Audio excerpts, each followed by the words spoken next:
Greetings and welcome to Dude's Comic Haul for the 5th week of April 2015. The first time this year we've had a 5th week. I thought means it was a 5th week, it'd be a quiet week, maybe a few annuals and stuff, but no. It is another ginormous week. I've got 17 books there that I've picked up this week, and I've got one back issue that I picked up off the shelves. I also had some books come in the post. You can tell it's payday, can't you?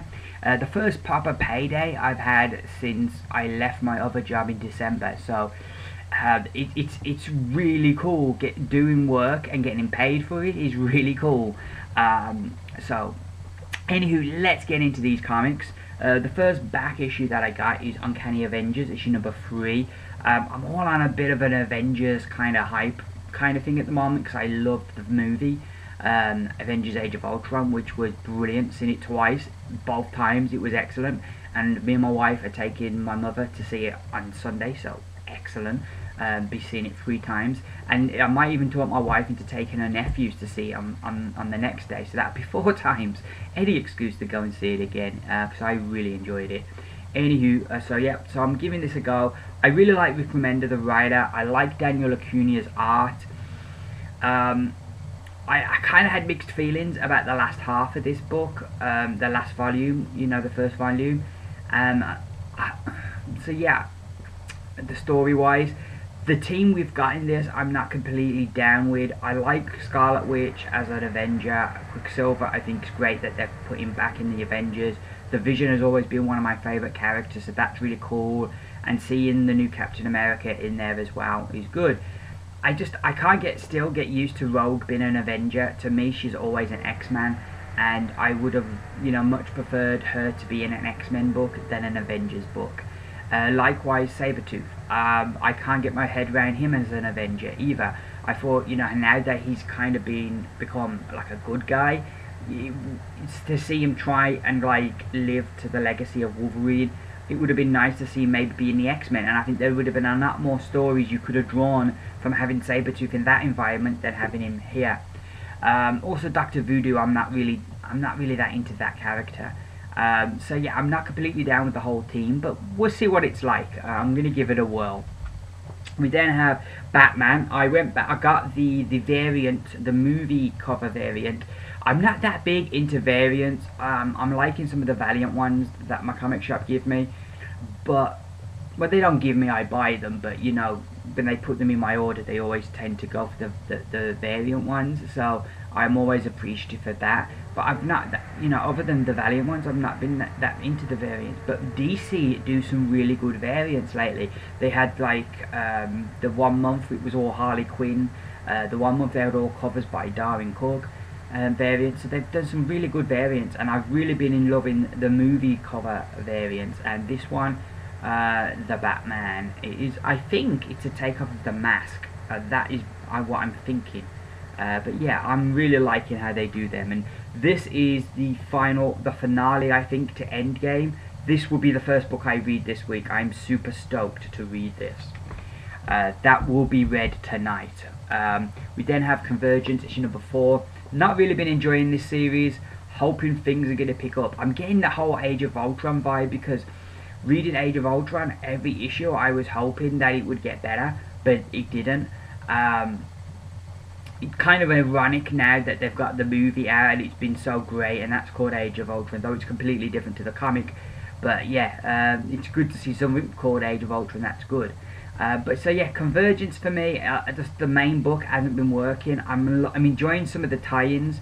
They've been really good, and reading some of the old characters, because I don't know too much about DC and all their characters. I only read certain things, so that's been really good. But the main book, yeah, I'm not been a fan. We then have Justice Society of America Convergence issue, which I'm really excited to see this one. See the old school kind of Justice Society. I'm looking forward to that a lot. We then have Justice League, which has really picked up. This has been brilliant. This is issue 40. I think it's the build up to the big story, Darkseid War. Jeff Johns and Jason Fabok have been doing a great job on this book. The Amazo Virus arc was fantastic, and the best consistent story since in the New 52 for Justice League. And if you've dropped this book, it's definitely worth picking up. We've got no Fabok on this issue, but still, I'm hoping it's still going to be good. We got the Modelversity issue number 2. I think this is the final issue of it all. So I'm looking forward to seeing how they're going to finish that one off. I've been enjoying this, and it's made me kind of reevaluate my feelings on Grant Morrison and kind of go and check out some of his other stuff. So that's a good thing. We then have Superman. I'm getting a bit of a Superman vibe at the moment. Getting back into Superman. So this is issue 40. We'll give it a whirl. I keep giving the New 52 Superman a go. Doesn't quite do it. They've got this story coming up called Truth that's going to run through all the Superman books, which I wish they'd stop doing those kind of deals. And I'm kind of in two minds whether to check that out, because I am going to start picking this one up, so I don't know if to pick the others up. We then have Alex and Ada, issue number 14. The next issue, as you can see from the back, is the final issue, so really sad. I'm hoping we're going to get a happy ending, but I'm not holding my breath. We then have all new Captain America, issue number 6. We then have the final issue of Avengers, issue number 44, which has like the wrap around cover. A lot of $4.99 books this week, which I think is a bit out of order. I think they should have a limit. I think that like 4 of my Marvel books I picked up were like $4.99 or over, and I think there was 2 DC books, which I think is a bit of a cheat, you know, to do so many in one week. They couldn't stagger it out. I don't see why they couldn't do that. We have Daredevil, which I do like that cover, and I'm still super enjoying this book. I know it's not everybody's cup of tea. People seem to have gone a bit off the boil of this book, but I'm still loving it. And a big part of that is, yeah, I love Sam Neill's art. But yeah, I just love how he writes Daredevil, and I think even when Wade and Sam Neill move on, I'll probably still check Daredevil out, because I've really fallen in love with the character, and definitely one that I want to go back and read his stuff and get a bit more into. We have Fantastic Four, The End, issue number 645. This is the conclusion to The End is Forever, which is like the final issue of Fantastic Four.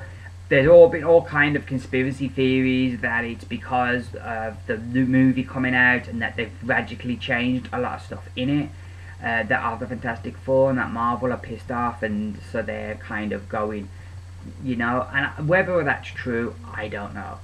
But, you know, this is going away, and I kind of think, while I'm a big Fantastic Four fan, I think it's a good thing that it's going to go away, because I think with a lot of their core titles, Marvel have kind of lost their way. You know, you look at books like Spider-Man, you look at books like Fantastic Four, Avengers, Hulk, Iron Man. While they've been doing good things with those books, and they've been taking them in different directions, some of those books they've been doing good things. But I just think that all those books have kind of gone too far away for what made those characters work in the beginning. And I think you look at Marvel Studios, and one of the things that they've done well, and I think one of the things that has worked, is that all the movies have kind of got the essence of what makes it work, made them characters work, and they've stuck to it, and they've brought it to the big screen. And I think it's a shame that in the actual comic books, Marvel have kind of, because they want to keep everything fresh and exciting, so they're going to change it. The last 2 volumes have been about Fantastic Four ending, falling apart, and rather than being about that family core. And same with other books, the things that made those books work back in the Silver Age and that have made them last for like 50 years, you know, they're kind of going away from, which is a shame. So I hope that this book's going to go away, and that when they bring in a new creative team at some point in the future to kick off Fantastic Four, that they go back to what made them work way back when. Anyway, that's my sermon for today. Next up we have a Newman issue 14, which I really like that cover. Lineage is beginning to reveal his plan, so this is getting good. We got New Avengers issue 33. This is the final issue with Doom on the cover. I always like a bit of Dr. Doom, so it'd be interesting to see where this is going to go. We have Silk issue number 3, which I'm still really enjoying. Silver Surfer, which is an extra sized issue that cost me $4.99, and I don't understand why. issue 11 there. I've been really enjoying Silver Surfer. He's one of those characters that I've always thought it looked cool, but I've never, it's kind of, when I've been reading comics, it's never really coincided with a run of Silver Surfer. I've always just missed them, or it's been ongoing when I've got in, so I took the opportunity, and I'm glad I did. This has been really good, but I still don't understand why they're giving us a special oversized issue. What is the reason why? You know, I wouldn't usually grumble, but I've already got 3 books that are finishing and are all over $4.99. So why is this one going to be an oversized issue as well? We then have Princess Leia, issue number 3, so we're halfway through the story there. And my final book that I bought from my comic shop today is Quantum and Woody Must Die, number 4. I'm not the biggest Quantum and Woody fan. It's the one Valiant book I do struggle a bit with. So, you know, I'm not that sad that it's finishing. And hopefully they're going to give Quantum and Woody a bit of a break for a while. Now, the books that I got through the post, we've got Avengers, Uncanny Avengers, issue number 1 there. Got that through the post. They were all really well wrapped today. I was really pleased with them. And then kind of catching up on my Superman, I got 34. We've got Superman 35. We've got Superman 36. And finally we have Superman, there we go, Superman 39. I found 37 and 38, so I will be ordering them later, as well as an Uncanny Avengers issue 2. So that's me pretty much done. Hopefully I'll be able to get into these books, and I'm off Sunday, Monday, Tuesday, so somewhere around there I expect a review video. I hope you've all had a good new comic book day and you've got all the books that you wanted. Please, if you've enjoyed this video, give me those beautiful thumbs up. All that leaves me to say is thank you very much for watching. I've been Jason, this has been Dude's Comic Haul. Bye for now.